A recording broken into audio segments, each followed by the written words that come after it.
A, does that feel right to you? And B, are you going to Google how to apply for NBA mascot jobs? I'll answer your second question first. The answer is yes. That's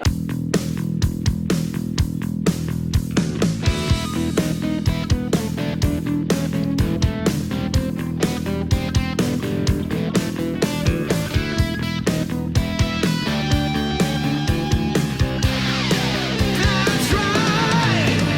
Promo UPFront, money in the pick, the bullets, a full podcast. It's 9 o'clock on a Saturday. The regular crowd shuffles in. There's an old man sitting next to me, making love to his tonic and gin as he listens to episode number 152 of the Promo UPFront podcast. That's right, kids. I'm one of your hosts, Bill Petrie. With me, as always, let's call him the major of all things, Max, the one and only Kirby Hasseman. Kirby, how the Coshocton are you? You know what? I'm doing great. Anytime I get to be serenaded first thing by a little Billy Joel, I like that one. That one's a good one. No, I'm actually doing really well. A little overwhelmed, but I think that that just that ebbs and flows. But yeah, things are going well. It's June, so I'm rocking and rolling, buddy. How are you? I'm doing great. Getting ready to head to Kansas City this weekend for Big Slick. So awesome. I'm all in my Big Slick regalia. Yeah. So looking forward to that. Sandy and I are heading out That's gonna be for the great. weekend there, and looking forward to that. I got me to thinking, as things often do. They do. Things get me to think, and so I don't know about you, but I'm really excited when we get to welcome a new sponsor to the Promo UPFront podcast. We get to do that today, and our friends over at Logo Mats. Mm. And I've got a bottom line for you, Kirby. They're awesome, and I think you already know this. I do. A lot of distributors just don't think of mats as a promotional product. Yeah. And you know what? I think you'd agree. They're missing out, and they're missing out big time. It's one of the most profitable products in the branded merchandise space with insanely high margins, and it's a super easy add-on to sell for our current clients. And let's face it, if you think about your clients, Mr. and Mrs. Distributor, they're using mats. Don't you think it should have their brand on it, their logo on it? I think it should. I think Kirby would agree with me as well.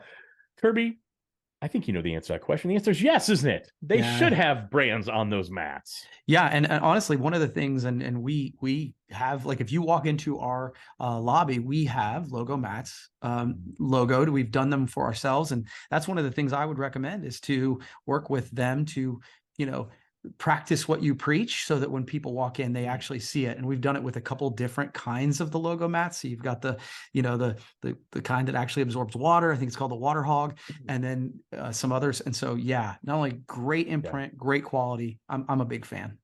I'm a huge fan too, Kirby. I couldn't agree more. And one thing more about Logo Mats, and this is something I absolutely love. They love to say no. Now, that might shock you. They love to say no. No to setup fees. No to art fees. And no to minimums. Those are three things that are super important to say no to. Yeah. And that's what our good pals at Logo Mats do.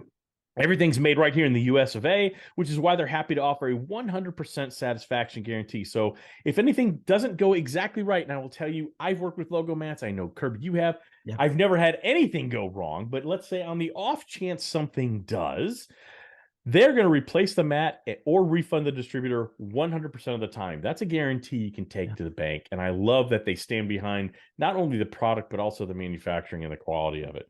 So if you email orders at logomatsllc.com, all one word, logomatsllc.com, and mention this little podcast of ours, the Promo UPFront podcast, they're going to send you a sample kit for free. But even better, if you mention the Promo UPFront podcast and place an order between today, which is June 1st, so tomorrow when this drops, between June 1st to 2023 and June 30th of 2023, they're going to give you 5% off your total mat order. And that's an extra 5% in your pocket.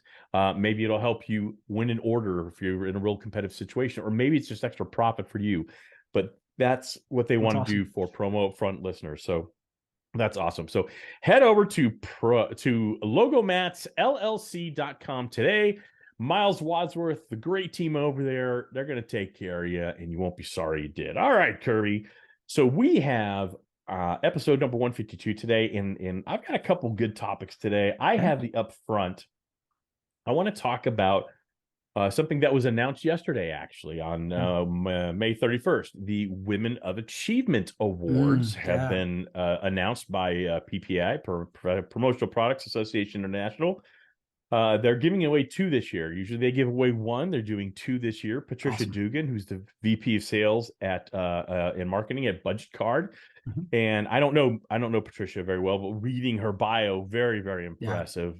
Seems like she's a serial give back person, which I always love. Yeah. And then the other recipient is someone you and I both know very well, which is Brittany David, who's the Chief Revenue Officer over at Snugs USA. She is bright, creative, amazing, perhaps most importantly, an Aggie, so gig 'em. So I love that PPAI is announcing this leading up to Women's Leadership Conference later this month. It's such a perfect time to announce this. So obviously I'd like some comments from you, and then I have a question about just awards in general, but I'd love to hear you wax poetic, if you might, about the Women of Achievement recipients. Yeah, and again, I don't know Patricia as well, but obviously Brittany, you and I both know Brittany, and I think so. I can say I absolutely love the recognition of people doing good in our community, the community being our industry.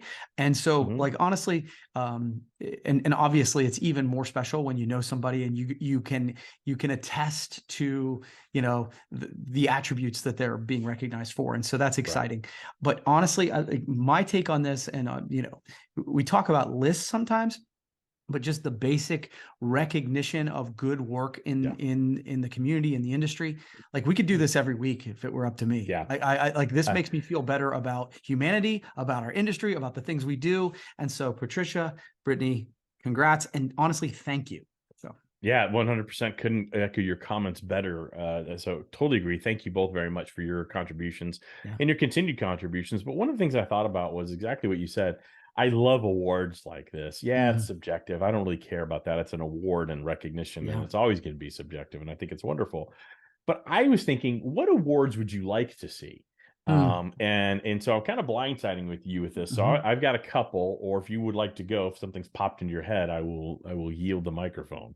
I'll give you 2 that just popped into my head, and one of them might have just popped out. So I think I think, for lack of a better term, sort of, and this could be, like, from my perspective, monthly, the Give Back Award. Like, there are some folks that, and I think we've recognized that. I think Danny Rosen and Roger Burnett both got like sort of almost like lifetime achievement awards, but like on a regular basis, those folks who are giving back in the industry, recognizing those around the industry, because I think there's great work being done in a lot of the regionals, but also in some of the nonprofits. So on a regular basis, recognizing those folks, that would be the one. And then I don't know if this is this will make sense, Bill, because it is off the top of my head, but some sort of marketing ambassador for the industry.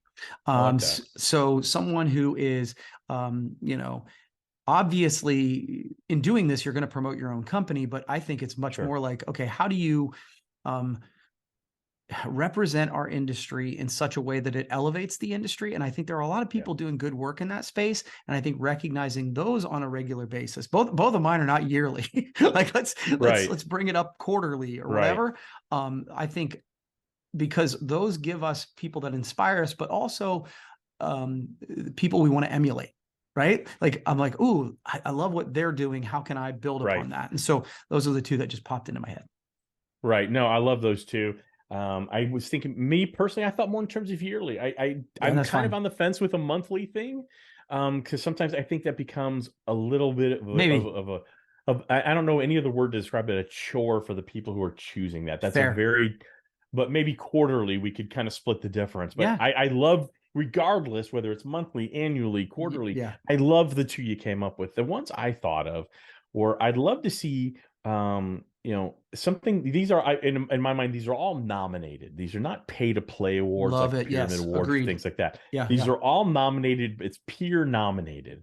And one I thought was again, and I wave the banner of service providers, and so I'm going to start off with that. Mhm. I'd love to see an innovator of the year that's just Love for it. service providers, Yeah. just service, someone who's innovated, whether it's an app, like our friend Jason Noakes over at Promo Pulse, Yep. whether it's a program like Pokes a Common SKU, so a service or something maybe ASI is doing, or maybe even PPAI. It doesn't matter, but someone in the service provider sector, we often get not often, we're always overlooked. We're always kind of the redheaded stepchild of the industry. And I don't Mhm. love that.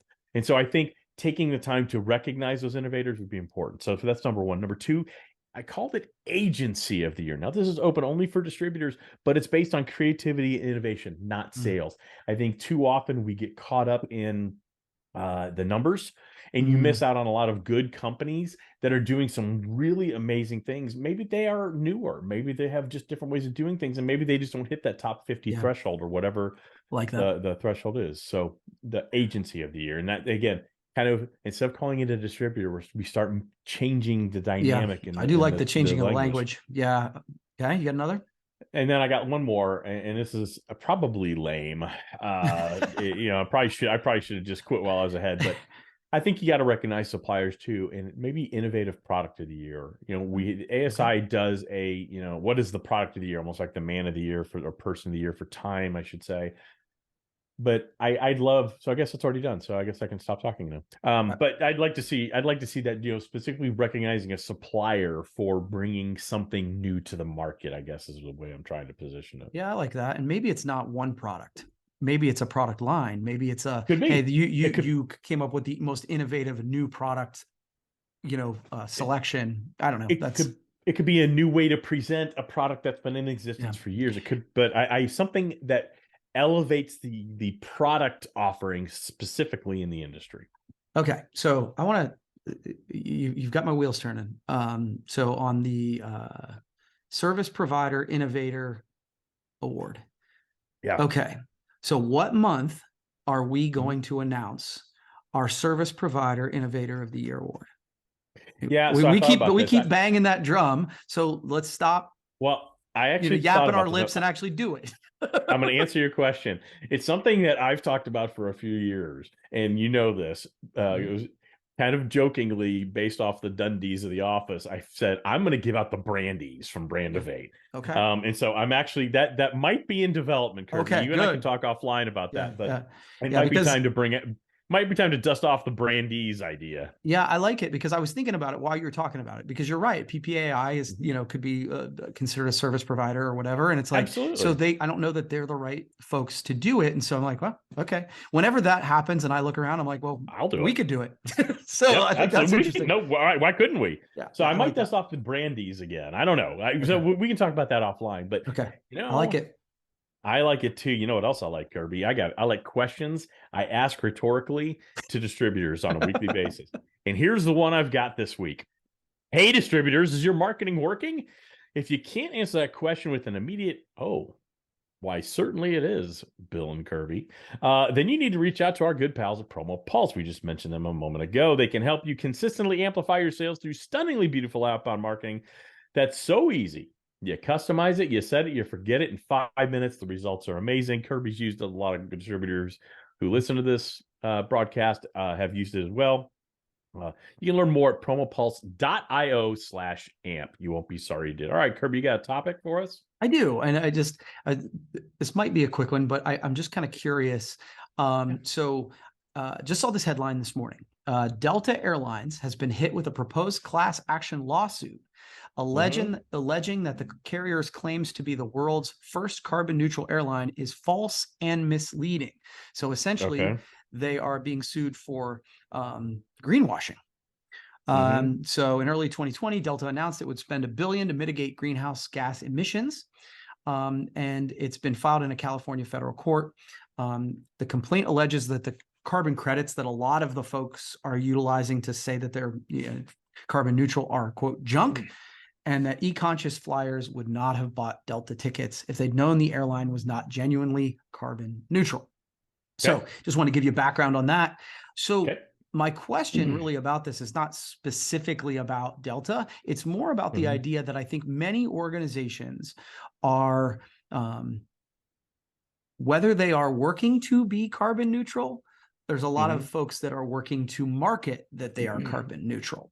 So I guess the question is there a concern? Is there a concern from the brand's perspective that we are pushing so hard to tell our story about how great we are that we might be overselling it?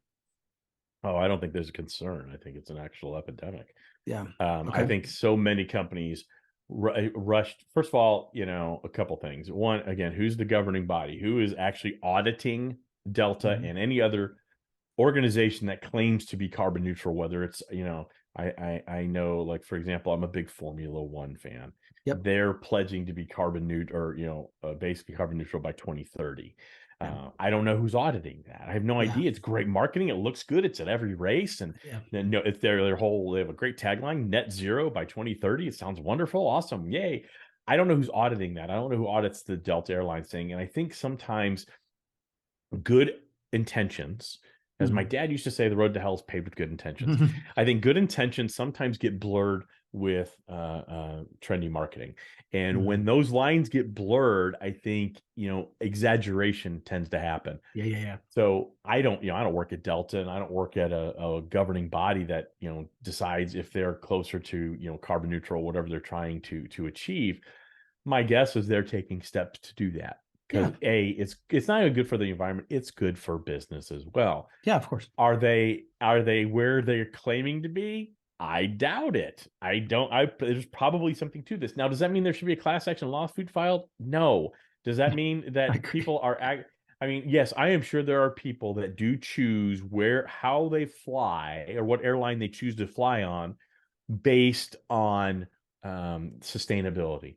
I'd say 98% of people choose the airline they fly on based on convenience and price. Yeah. They know that it's not a carbon neutral. They know it's not a very planet friendly method of travel. It just is. Yeah. So to answer your question, I don't love frivolous lawsuits. This feels frivolous to me.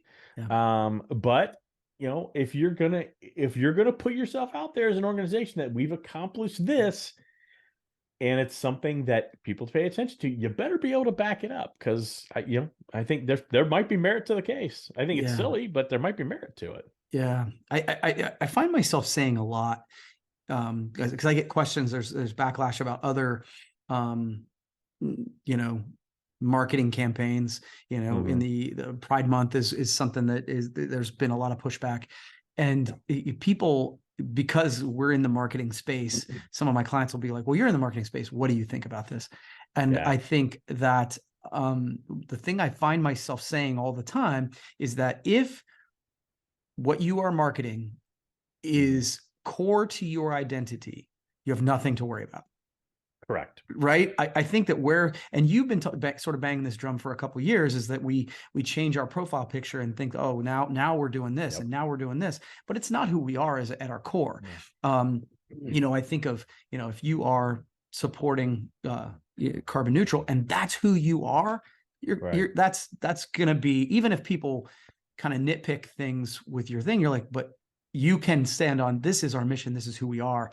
And I think the same thing is true about support of the LGBTQ community. If that's who you are and you get pushback from that, you don't care, because the people who are pushing back are not your people, because it's part of your core. Where we step outside is where we get in trouble. So go ahead. I'm sorry. I know. No, I completely agree with you. I think, it does lead into that conversation of, it's Pride Month. Do we change our profile pictures? It's something, I struggle with brand debate. Do we do that? I have many LGBTQ friends. Yeah. And I am very supportive of that. You'll find, and that there's always dangerous territory to walk in. Sure. But it's like, if I don't change my profile picture, does that mean I automatically don't support that? And then if I change my profile picture, am I just hopping on a bandwagon? So I'm honestly, I sat at the computer this morning. I've got a new profile pic for my socials made up. Do I do that? And I don't know. Yeah. I don't know. I don't know what the right thing is. Absolutely, I support that cause, just like I support lowering greenhouse gases and being carbon neutral. But you know what? I don't want to change my profile pic every 5 minutes. And I also don't want to be viewed as being trendy. So I Yeah. think what you said is right. I love what you said. You have your core values that really are ingrained in the culture and fabric of your, it's woven in the tapestry of the fabric of your organization. When you start going outside of that, it's not that you can't, it's just pay close attention to the details, because it's not something you might be as familiar with. So I don't know what I'm going to do with, Pride Month and doing things like that. What are you going to do with Hasseman? I think that your point about the idea that I don't change my profile pic doesn't mean that I'm not in support of anything. And I do, and to be honest, on neither side of this am I interested in being bullied. So as a brand, well, but what I do know is that when I make a change to my anything to do with marketing, I'm not just representing me. I'm representing Kelly Bow and Jeff Wickerham and all these other people. And so I am cognizant of that. And honestly, if it's not a part of specific to our core values, then I'm not, just like I'm not going to, change it for any of the other things. I'm probably not. That being said, that doesn't mean I'm anti. So, no, I agree. And it makes me it reminds me, there's a Seinfeld episode. And if anybody watched Seinfeld, there's a wonderful Seinfeld where Kramer got stuck doing, there was an AIDS walk. AIDS was a big problem at the time, still is, obviously. But they wanted him, maybe it was, I don't remember what it was, but people wanted him, he got swept up and wanted to walk to support them. But he didn't want to wear the ribbon. And there were people who got really upset with Kramer, violently so, like they beat him up because he wouldn't wear the ribbon. I just don't want to wear the ribbon. I'm supporting you, but I don't want to wear the ribbon. And that's kind of where I feel I'm at. So don't beat my Cosmo Kramer up. Good topic, Kirby. Good topic. You have anything you want to add to that before we move on? That's good. Good stuff. Okay. All right. HBO Max. Are you familiar with HBO Max as a streaming service, Kirby? I am. Excellent. I mean, so glad. Fairly. Yeah. Okay. So Max, they've changed their name they've changed their name to Max, and it is a complete abject branding nightmare. Okay. So, and I'll tell you why. So I subscribe to HBO Max through YouTube TV. The transition from HBO Max to Max was a disaster. It was laden with friction. So I did some research. So according to the company, the issue from their perspective, from a branding perspective, was the HBO part of it, not the Max part of it. Now, HBO owns Cinemax. That's how they combined the two names, HBO Max. All right. I don't think I knew that. So, okay, cool. Yeah. So HBO is known for their edgy, groundbreaking shows geared towards adults, not kids. Succession, Sopranos, Game of Thrones, things like that. And they said, the quote was, "We want to be welcoming to all and easily recognizable, including a key customer segment, kids and families." I never looked at HBO as adult. I always viewed HBO as premium. The content there was amazing. And given their ownership of Cinemax, which as a prepubescent child called it Skinemax for a variety of reasons, it seems very interesting to me that now they're embracing that Max thing for their branding. So, I think dropping the premium brand in HBO is a completely horrible idea. Like I said, you had to download new apps, you had to do logins again. And I'm sure, if you have more than one or two streaming services, they're all a pain on some levels because they all are different. And HBO Max was a terrible app to begin with. Now it's even worse. And so it overall feels like they're trying to be something they're not because they've added Discovery Plus. Now they're owned by Warner Media. And so HBO Max Max is now, it's got HBO and all the things HBO had plus Discovery Plus. So the question I have for you, if you were combining the assets of HBO with Discovery Plus, what would you have done for the rebranding? So you have this HBO thing dumped in your lap. You know that Discovery Plus is now going to be part of your offerings. What would you have done? And I'm kind of laying this on you. Yeah. I think that what's interesting is you said HBO wasn't adult; it was premium Oh. in your mind. That's right? from my Yeah, perspective. yeah, Yeah. But I guess I have thought of it as adult because all the stuff that you Okay. said is stuff that, like, as a kid, like, It's not HBO kid had. friendly. Yeah, that's exactly right. And so if you are saying, "Hey, we're combining this," I do think that's a real challenge, because you're saying, "Oh, well, now we're also kid and family friendly." To me, it actually goes back to what we were just talking about knowing who you are and what you are and being really consistent with that. So I don't know that I combining all those services, and part of it is I don't understand the integration of how the app works. So how do you keep kids from seeing Yeah. if you're saying it's family friendly, well, Game of Thrones ain't. Yeah. Like, you know what I mean? They've already announced that it's going to take about 3 weeks to fix the app. I mean, they rolled it out and they knew it had issues, so that was just dumb from a customer relations perspective. So so I don't know that I have yeah. a specific thing other than maybe I wouldn't have tried to do that. Like, and again, I think that's the advice I would say is just back to, like, don't change for every thing if it's not authentic to you. The same is true with, like, HBO Max. Be the best version of HBO Max. I mean, if you want to add the programs that are Discovery Plus, great.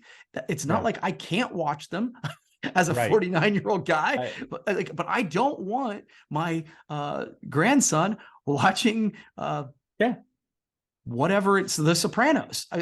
So totally agree. You arrived at the same conclusion I did.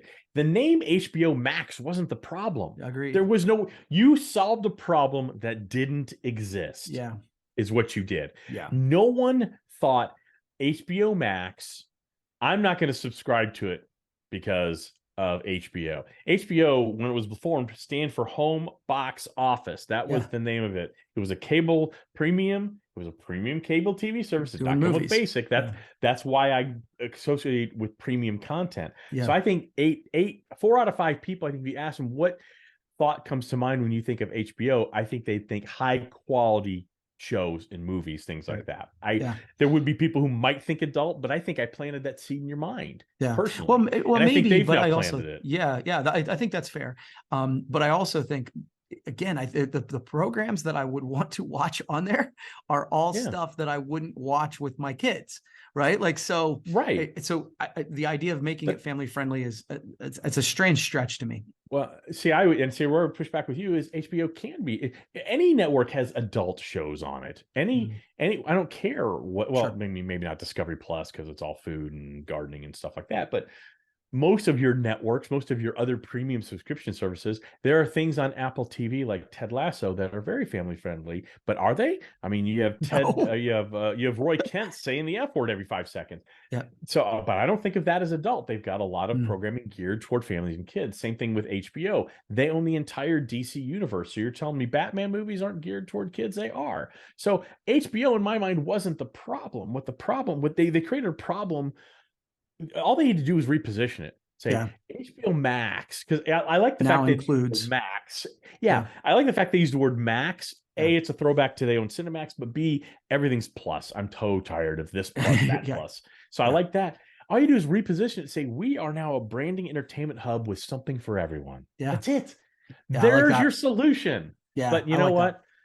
Yeah, they need to hire us, Kirby. All right, you got another topic, Kirby? You got one more? Or are we good? No, one more. And so you brought back a game last week, which was really fun. I did. And I don't have a game. But the Promo UPFront party in the back, right? It was just a fun topic, right? So I just saw this literally this morning, and I don't know that it's much of a topic, but I did think it was funny. So so the Denver Nuggets are playing the Miami Heat in the NBA championship. That doesn't matter, but just bear with me on this. I'm bearing. The Denver Nuggets are favored to win the championship. But no matter what the scoreboard says, the team will have one guaranteed winner on the court. It's mascot, Rocky. Okay. The Mountain Lion is the highest paid mascot in the league, raking in a $625,000 annual salary for being the mascot. So, A, does that feel right to you? And B, are you going to Google how to apply for NBA mascot jobs? I'll answer your second question first. The answer is yes. That is obscene money. I mean, I know it's probably hot and stinky in there, like a really bad hockey duffel bag, but that's insane money. Well, mean, that is especially when I know what ridiculous. like the dance teams and the cheerleaders and all them, Yeah. they make nothing. They Like, make it's nothing. It's unbelievable how No, little they make. I think I mean, we're think up talking, when I say until- nothing, just to be clear, like we're talking $3,000 a year for Well, I like think- dance teams and stuff like that. It is I absurd. think up until like 5 or 10 years ago, I'd have to check my timeline on this, but like the Dallas Cowboy cheerleaders were paid $25 a game. Yeah. The Dallas Cowboy cheerleaders, it's the most famous cheerleading team on the planet. Yeah. So the fact that some Rocky. numbskull is I don't the fact that some dude is or chick or someone is in that mascot suit for $625,000 a year.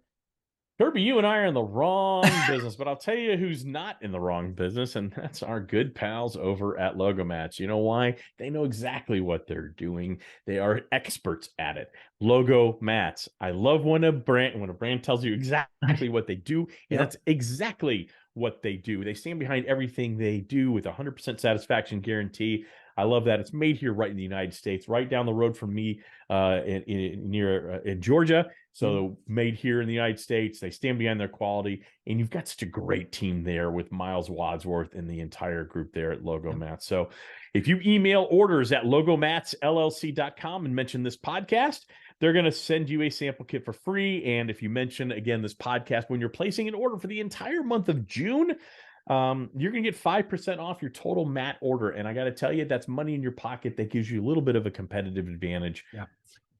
Take them up on that. And please mention the Promo UPFront podcast. We certainly would appreciate it. So head over to logomatsllc.com today. You won't be sorry you did, Kirby. I wish you a fabulous first Friday of June as this drops.